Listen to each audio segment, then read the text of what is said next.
নমস্কার বন্ধুরা, আশা কিচেন অফিসিয়ালে তোমাদের সবাইকে স্বাগত। আজকে আমার রেসিপি কাকিলা মাছ। কাকিলা মাছ অত শত পাওয়া যায় না, তা আমি আজকে পেলাম, তাই অল্প নিয়ে রান্না করব।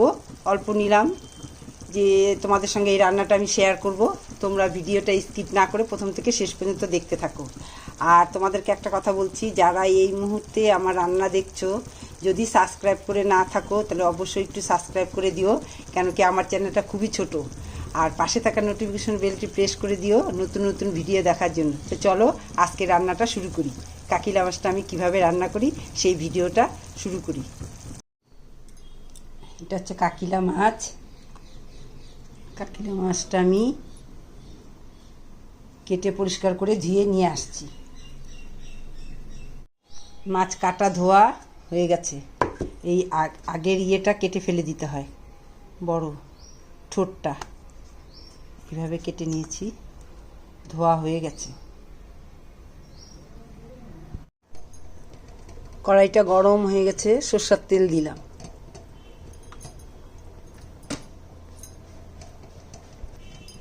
এখানে মাছ কাটা ধোয়া হয়েছে, একটু নুন দিচ্ছি আর দিচ্ছি হলুদ।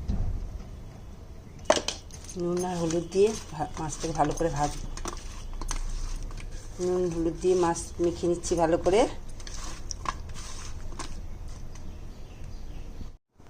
কড়াই গরম হয়ে গেছে, সরষের তেল দিলাম। এখানে মাছের মধ্যে নুন হলুদ মেখে নিলাম।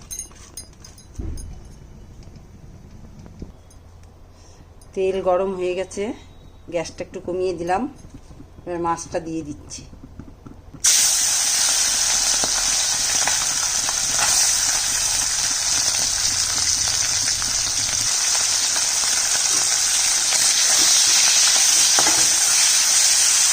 এই মাছটা এত শক্ত, ভাঙবেই না।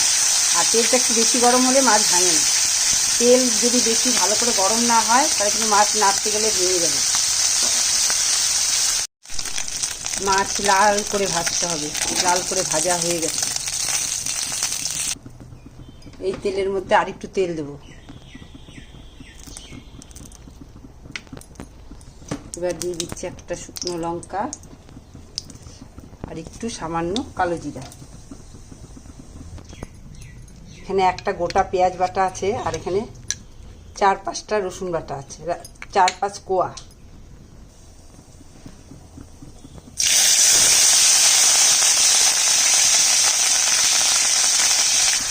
পেঁয়াজ বাটাটা দিয়ে দিলাম আর একটু রসুন বাটা দিলাম। পেঁয়াজটাকে লাল করে ভাজবো। পেঁয়াজ বাটাটা লাল করে ভাজা হয়ে গেছে, দিয়ে দিচ্ছি একটা টমেটো।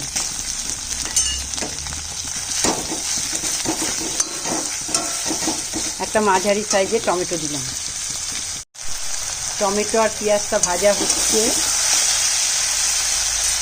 আমি নুনটা আগেই দিয়ে দিচ্ছি, কেন কি নুনটা দিলে এত ছিটে আসবে না।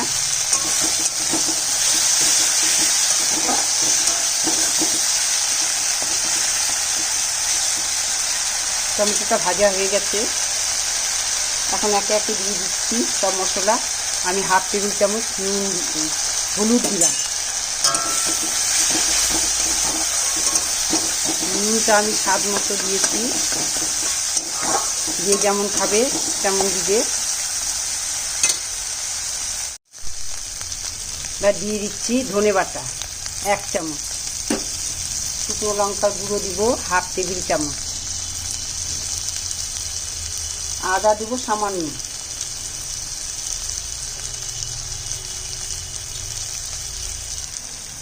ঝালটা যে যেমন খাবে তেমন দিবে। আর এই মাছে আমি জিরে বাটা দিব না, আমি সামান্য জল দিচ্ছি।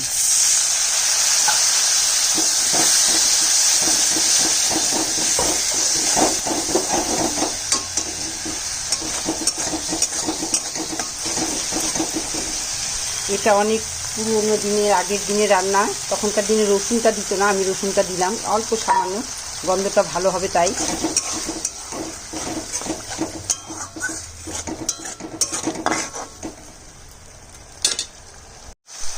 মশলা কিন্তু ভাজা হয়ে গেছে, মাছটা ঢেলে দিচ্ছি।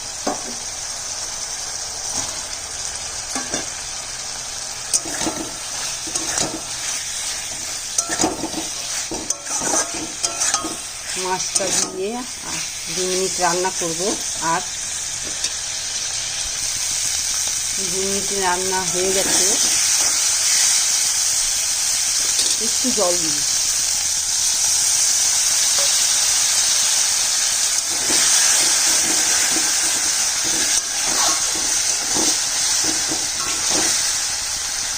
একটু গা মাখা হবে, আর একটু জল দেব। জলটা দেওয়ার কারণ মাছটা এখনই দিলাম, মাছটা একটু জল দিলে মশলা জলের সঙ্গে মাছটা একটু সেদ্ধ হবে আর মশলাটা মাছের ভেতরে যাবে। এখন একটু আঁচটা কমিয়ে দিয়ে ধীরে ধীরে আর 2 মিনিট রান্না করব। কাকিলা মাছ রান্না কমপ্লিট। তা আমি তো কোনোদিন এই মাছ রান্না করিনি, এটা অনেক পুরনো রান্না। আমার মার কাছ থেকে শুনে আমি এইভাবে রান্নাটা করলাম। তোমরাও করে খেয়ে দেখতে পারো, ভালো হবে খেতে। আর যদি আমার এই রান্নাটা তোমাদের ভালো লাগে তো অবশ্যই একটা লাইক দিও, কমেন্ট করো, শেয়ার করো। আর কি বলবো, তো আজকের মতো এখানেই রান্না শেষ। আবার কালকে একটা নতুন রান্না নিয়ে আসবো। টাটা।